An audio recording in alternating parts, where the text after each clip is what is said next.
Good morning, students. In our earlier lecture, we have seen various principles explained by Henry Fayol about the management. Today, we are going to learn about scientific management theory given by Frederick Winslow Taylor. Frederick Winslow Taylor was an American who started his career as a machinist in Philadelphia and gradually, through his hard work and progress, rose to the position of the chief engineer. Taylor introduced his observation and experiment based on scientific data. Taylor's approach towards management is termed as scientific management. For his contribution in development of management thoughts, he is known as father of scientific management. This theory involves the application of scientific approach to decision making and solving them at the same time. He explained problem should be solved by scientific techniques rather than the rule of thumb and trial and error approach.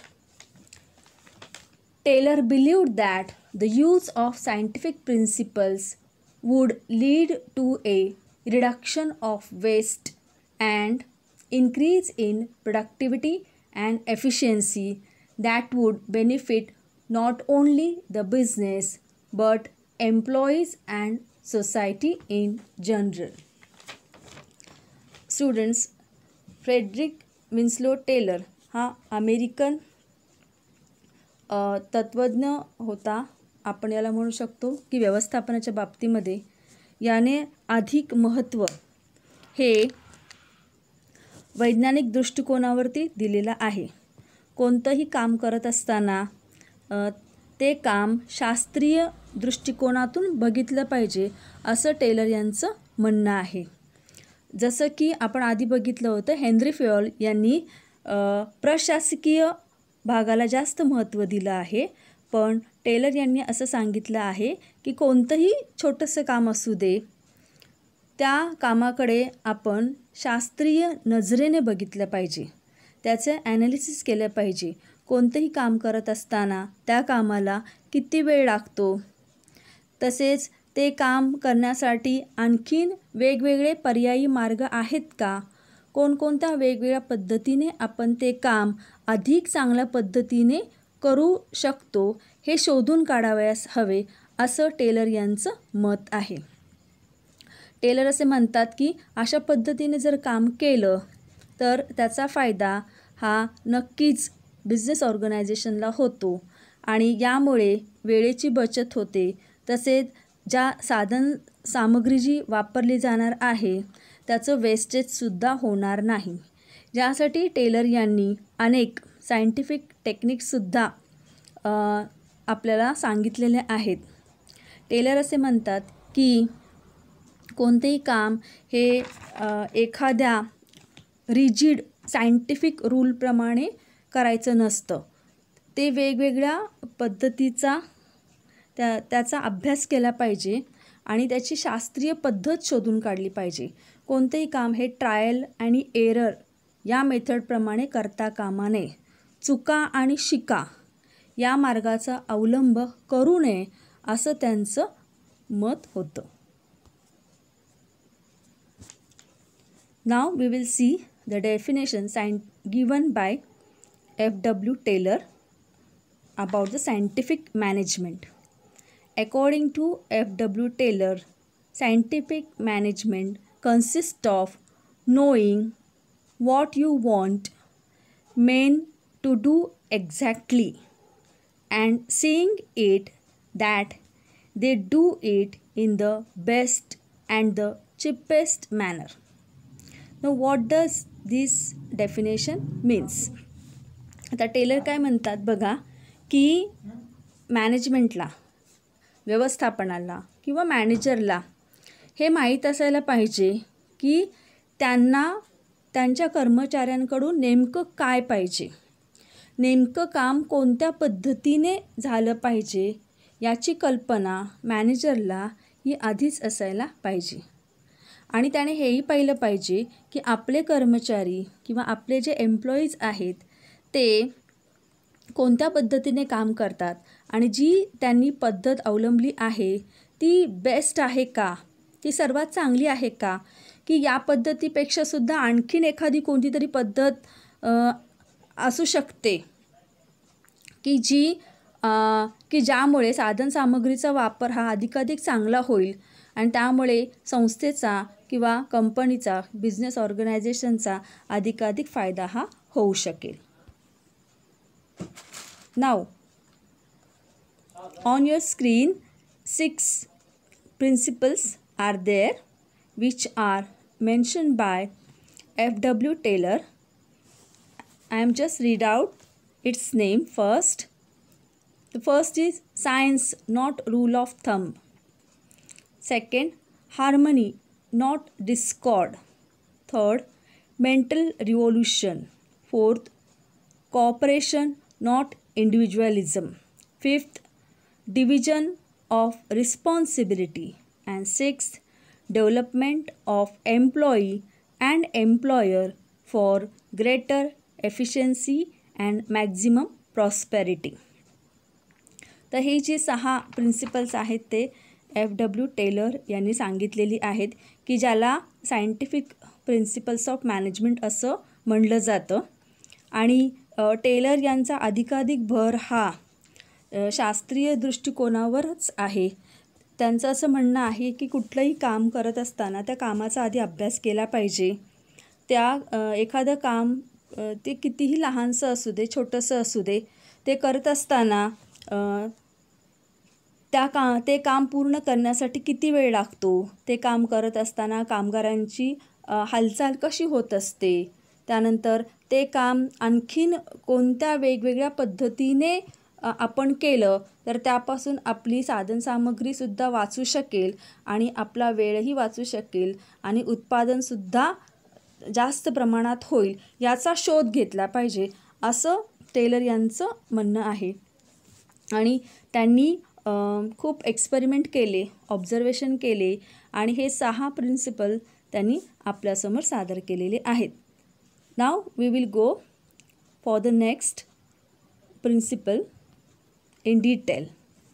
The first is science, not rule of thumb.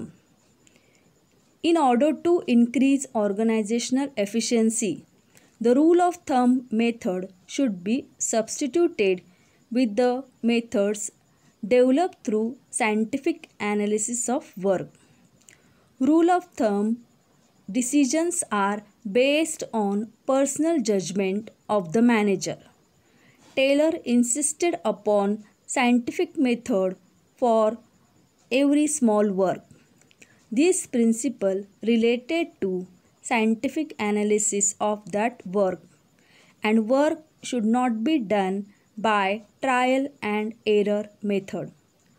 Taylor also emphasized attention towards that best way of performing a particular job should be found out after scientific analysis. This will help in saving time and human energy and will result into expected standard output. Now, what is the meaning of this first principle given by F.W. Taylor? Now, first of all, what is the meaning of this rule of thumb? Actually, this rule of thumb is the rule in a basic science. It is related to physics. But here F.W. Taylor says rule of thumb means dictatorship of manager. Generally, managers are asking employees to follow his system to complete a particular work. This system or opinion of manager may be based on his earlier experience. According to Taylor, whatever manager directing is may not be always 100% exact or correct. So proper scientific analysis should be done by manager after particular job. He should never rely on trial and error method. Standard required time and standard output should be defined by the manager. It saves the time and maximum utilization of resources is possible.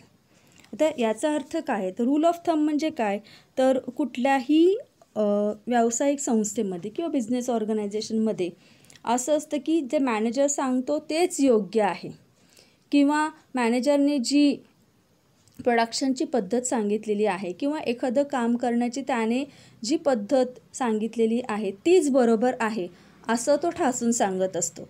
यालाच dictatorship म्हटलेलं आहे, किंवा आपण याला rule of thumb असं सुद्धा म्हणू शकतो की मॅनेजरच बरोबर आहे. पण टेलर असं म्हणतात की ऑलवेज रूल ऑफ थंब हे बरोबरच असतं असं काही नाही. कारण मॅनेजरची जी स्वतःची मतं असतात किंवा त्याची जी सिस्टीम असते काम करण्याची, मे बी हा त्याचा पूर्वीचा अनुभव असतो, पूर्वीचं काम त्याने इतर कोणत्या तरी व्यक्तीने केलेलं त्याने बघितलेलं असतं, आणि त्याचप्रमाणे तो मॅनेजरसुद्धा काय करत असतो, आपलं मत एखाद्या कामाविषयी तो बनवत असतो, आणि आपले जे एम्प्लॉईज असतात किंवा सबऑर्डिनेट्स असतात त्यांनाही तो तसंच ते काम करायला सांगत असतो. पण प्रत्येक व्यक्तीची काम करण्याची पद्धत ही वेगवेगळी असू शकते. प्रत्येकाची काम करण्याची गती, स्पीड ही सुद्धा वेगळी असू शकते. म्हणून टेलर असं म्हणतात की व्यवस्थापन किंवा मॅनेजमेंट हे सायन्स आहे, पण ते रूल ऑफ थंब नाही. त्याच्यामध्ये आपल्याला खूप सारे एक्सपेरिमेंट्स करायला पाहिजेत, प्रत्येक कामाचं ऑब्झर्वेशन करायला पाहिजे, बारकाईने त्याचं निरीक्षण करायला पाहिजे, प्रत्येक कामाला किती वेळ लागतो, त्यानंतर ते काम करत असताना कर्मचाऱ्यांची हालचाल कशी होते, त्यांचं आपण कोणतं काम रिड्यूस करू शकतो, आणि काम करण्याच्या वेगवेगळ्या नवनवीन पद्धती कशा आपण शोधून काढू शकतो, याच्यावरती भर FW टेलर यांनी अधिकाधिक दिला आहे. त्यांचं म्हणणं असंच आहे की शास्त्रीय दृष्टिकोन ठेवून कोणतेही काम आपण जर केलं तर त्यामध्ये कमी चुका होतात. चुका आणि शिका याचा अवलंब न करता काम करतानाच आपण जर बारकाईने केलं, अधिकाधिक चांगल्या पद्धतीने ते करण्याचा प्रयत्न केला, तर आपल्या कामामध्ये कोणत्या चुका या होणारच नाहीत आणि आपल्याला आपलं चांगलं आउटपुट हे मिळू शकतं. Now the second, harmony not discord. According to this principle there should be harmony between the employees and management. This helps to minimise conflicts between them. Perfect understanding between employees and management will be helpful in creating healthy work environment for achieving desired goal. It's a very simple principle given by FW Taylor. The harmony not discord याचा अर्थ असा आहे की कर्मचारी म्हणजे जे employees आहेत आणि मॅनेजमेंट आहे यांच्यामधले संबंध हे सलोख्याचे आणि मैत्रीपूर्ण असायला पाहिजे. त्या दोघांमध्ये आपापसात कोणतेही तंटे किंवा मतभेद, कॉन्फ्लिक्ट्स असता कामा नये. सहकार्य, मैत्रीपूर्ण वातावरण असेल तर त्या संस्थेचं अधिकाधिक भरभराट होऊ शकते. त्याचप्रमाणे एम्प्लॉईज आणि मॅनेजमेंट दोघं एकमेकांना परस्पर पूरक असतील, मदत करणारे असतील, तर अशा संस्थेतलं वातावरण हे कसं असतं, हेल्दी असतं, आणि या संस्थेला आपली जे गोल्स असतात किंवा जे एम्स असतात ते सहजपणे ते काय करू शकतात, साध्य करू शकतात. म्हणून कुठल्याही संस्थेमधलं कर्मचारी आणि मॅनेजमेंट यांच्यामधले संबंध हे मैत्रीपूर्ण असायला पाहिजे, दोघांमध्ये हार्मनी असायला पाहिजे. Now the third, Mental revolution. Taylor introduced the concept of mental revolution. This principle focuses on change in the attitude of employees and management towards each other. Both should realize their equal importance in the organization. There should be a positive approach between management and employees. They should give full cooperation for achieving goal of organization. This will increase productivity and profit. Now, what is the meaning of this mental revolution? Mental revolution means good communication between the management and employees. There should be friendly relation between both these two important, we can say, factors of the business organization. आता mental revolution म्हणजे काय तर दोघांमधला विचार करण्यातील बदल. आपण असं म्हणू शकतो की FW टेलर यांनी व्यवस्थापक आणि कर्मचाऱ्यांमधील परस्पर संबंधांकडे पाहण्याच्या दृष्टिकोनामध्ये पूर्णपणे बदल करण्याबाबत त्यांनी सांगितलेलं आहे. याला आपण मानसिक क्रांती असं सुद्धा म्हणू शकतो. मॅनेजरने कामाच्या ठिकाणी कर्मचाऱ्यांसाठी योग्य अशी परिस्थिती निर्माण केली पाहिजे आणि सर्व समस्या शास्त्रशुद्ध पद्धतीने त्याने सोडवण्याचा प्रयत्न केला पाहिजे. कर्मचाऱ्यांनी सुद्धा आपली कामे काळजीपूर्वक आणि एकनिष्ठ राहून करावीत. कर्मचाऱ्यांनी जे त्यांना रिसोर्सेस दिले जातात, साधनसामग्री दिली जाते, ती काळजीपूर्वक वापरली पाहिजे. साधनसामग्रीची उधळपट्टी त्यांनी करू नये. याउलट मॅनेजमेंटने सुद्धा कर्मचाऱ्यांना कामाचा योग्य मोबदला देऊन त्यांना नेहमी पाठिंबा दिला पाहिजे. तर दोघांमध्ये हा बदल झाला पाहिजे, मॅनेजमेंट आणि एम्प्लॉईज. जनरली असं असतं की मॅनेजमेंटला वाटतं की एम्प्लॉईज काही कामाला जेव्हा येतात, आपल्या ऑफिसमध्ये येतात किंवा फॅक्टरीमध्ये येतात, तेव्हा ते मनापासून काम करतच नाहीत, नुसतं टाईमपास करत असतात. यंत्रसामग्रीकडे ते लक्ष देत नाहीत किंवा साधनसामग्री जे त्यांना रिसोर्सेस दिलेले असतात यूज करण्यासाठी, त्याचा ते अधिकाधिक चांगला वापर करत नाही. त्यांना नुसतं वेळ काढायचा असतो, नुसता त्यांना पगार हवा असतो, काम मात्र नको असतं. असा एक विचार कोणाकडे असतो तर मॅनेजमेंटकडे असतो. आणि वर्कर्स लोकांना किंवा एम्प्लॉईज लोकांना काय वाटत असतं की मॅनेजमेंटला नेहमी असंच वाटतं की आम्ही खूप काम करावं, पगार मात्र ते कमी देतात आणि आमच्या रूल्स रेग्युलेशन नुसते इम्पोज करतात आणि कित्येक फॅसिलिटी आम्हाला देत नाहीत. म्हणजे असं एकमेकांबद्दल त्यांच्या मनामध्ये ग्रह झालेला असतो. मॅनेजमेंटचा कर्मचाऱ्यांकडे बघण्याचा दृष्टिकोन असा असू शकतो आणि कर्मचाऱ्यांचा मॅनेजमेंटकडे बघण्याचा सुद्धा दृष्टिकोन असा असू शकतो.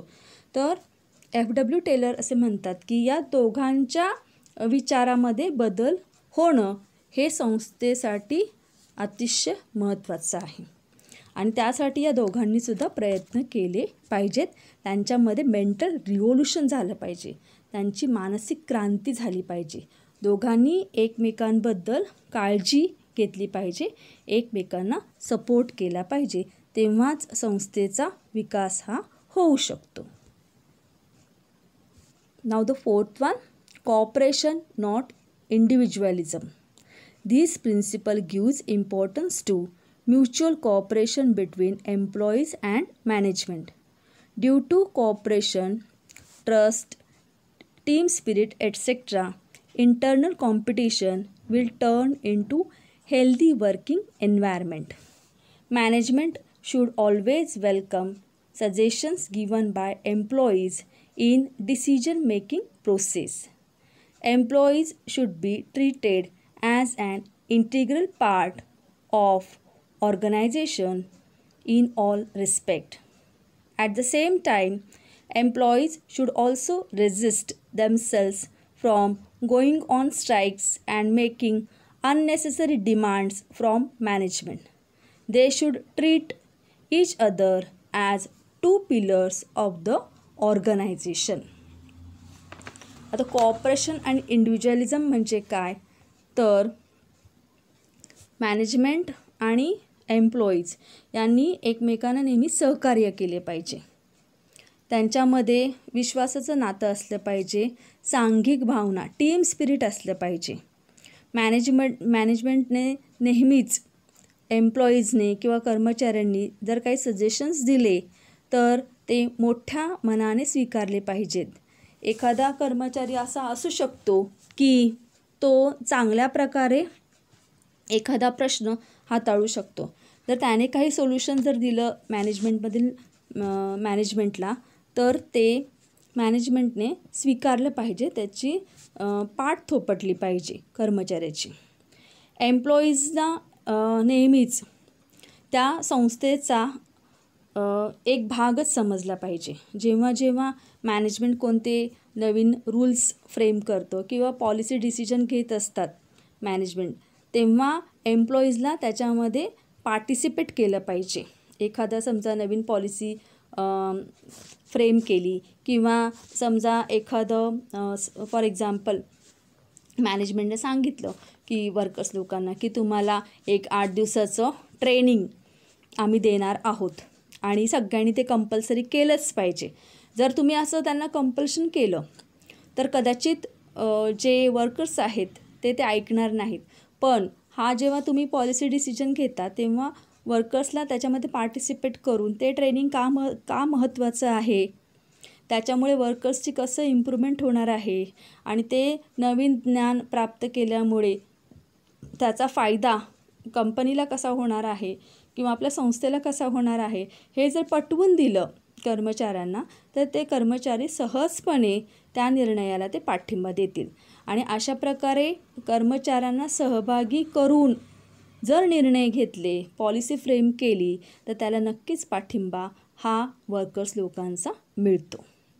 त्याचप्रमाणे दुसरी बाजू अशी आहे की एम्प्लॉईजने सुद्धा अननेसेसरी कोणताही डिमांड मॅनेजमेंटकडे करू नये किंवा सारखं संपावर जाणं किंवा विरोध करणं, त्यांच्या ध्येय धोरणांना विरोध करायचा म्हणून विरोध करणं, अशा प्रकारचा जो भाग आहे तो त्यांनी टाळला पाहिजे.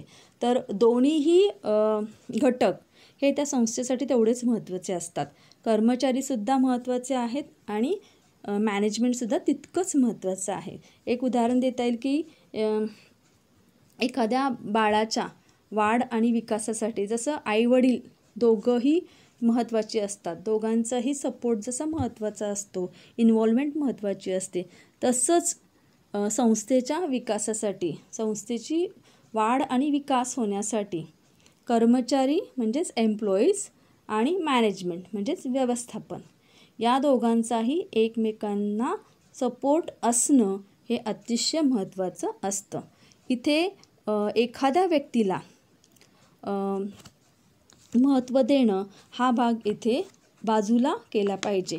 इंडिव्हिज्युअलिझम म्हणजे एखाद्या व्यक्तीला महत्त्व देणं आणि मग पॉलिसी फ्रेम करणं हा भाग न करता सर्वांच्या दृष्टीने जे हिताचं आहे त्या गोष्टीला पाठिंबा देणं हे अधिक महत्त्वाचं आहे. Now fifth is division of responsibility. In the business organization, major planning is done by the top and middle level management authorities, whereas employees are concentrating on its implementation. The reporting is done as per the instruction given by their superiors. Manager should always help, encourage and guide the employees. It helps for best performance of manager as well as employees. See, what this principle tells that there should be proper division of responsibility. Manager should always doing the planning. He is framing the policy at the top level, and at the middle level whatever officers, those who are working at middle level, these people are searching the different ways to implement that policy. And at the lower level, actual workers, employees, these people are practically using that all plans and policies. So here the division of responsibility is necessary. Just a preparing plan is not enough for the progress of that institution, but implementation is necessary, and for that division of responsibility should be done by the manager. म्हणजे याचाच अर्थ असा आहे की कामाचे विभाजन करताना manager आणि कर्मचाऱ्यांमध्ये सुद्धा जबाबदारीची विभागणी करणं हे गरजेचं आहे. व्यवस्थापक आणि कर्मचारी विविध पातळ्यांवरती काम करत असतात. तर व्यवस्थापक हा नियोजनाचं काम करत असतो आणि जे काही प्लॅनिंग केलेलं आहे त्याला सत्यात उतरवण्याचे काम हे मध्यम स्तरावरील म्हणजे मिडल लेवलवरचे कर्मचारी आणि लोअर लेवलवरचे कर्मचारी हे करत असतात. त्यामुळे डिव्हिजन ऑफ रिस्पॉन्सिबिलिटी किंवा जबाबदारीची विभागणी करणं हे अतिशय महत्त्वाचं आहे, जेणेकरून संस्थेला चांगला परफॉर्मन्स हा या कर्मचाऱ्यांकडून मिळू शकतो. Now the next, development of employer and employees for greater efficiency and maximum prosperity. Best performance of any organization always depends on the skills and capabilities of its employees to a great extent. Thus, providing training and development programs to the employees whenever required is very essential because it ultimately affects the profitability of the organization. Now, what this principle tells that to increase the efficiency and the prosperity of the business organization, the development of the workers and providing training whenever they require is very necessary. Why it is necessary? Because these developmental programs, arranging of seminars, then discussions, then training programs, all these things are improving the personality of the workers. And when the workers gets updated knowledge, definitely they are able to give their best performance for the organization. So that's why F.W. Taylor said giving a training to the workers is very important for the development of that organization. So students, here we have learned and discussed all the 6 scientific principles given by F.W. Taylor. In that, first we have discussed science not rule of thumb, then second, harmony not discord, then third, mental revolution, fourth, cooperation not individualism, fifth, division of responsibility, and the last one is development of employer and employees for greater efficiency and maximum prosperity. See, according to these scientific principles, F.W. Taylor believes that if manager or if any business organization follow all these scientific principles, then definitely that business organization is able to improve its profitability and efficiency. Students, F.W. Taylor has also suggested some techniques of scientific management. That techniques we are going to discuss in our next lecture. Till then, take care, stay safe. Thank you.